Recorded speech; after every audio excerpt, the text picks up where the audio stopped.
Base sa datos gikan sa kapulisan sa Dakbayan sa Sugbo, kapinton kulang sa 300,000 ka mga deboto ang nisalmon sa penitential walk with Mary susama sa kadaghan sa nitambong ni atong niaging tuig. Nagsugod ang prosesyon sa Archdiocesan Shrine of Our Lady of Guadalupe sa Barangay Guadalupe, paingon sa Basilica Minore del Santo Niño de Cebu.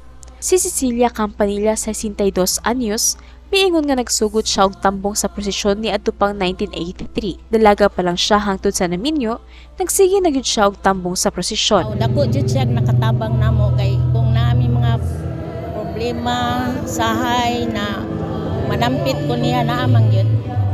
Tagaan tagmayng lawas. Ang penitential walk with Mary usa lamang sa mga religious activities nga mahitabo matag sinulog. Ang maong religious activity kabahin karon sa ika-468th Fiesta Senior.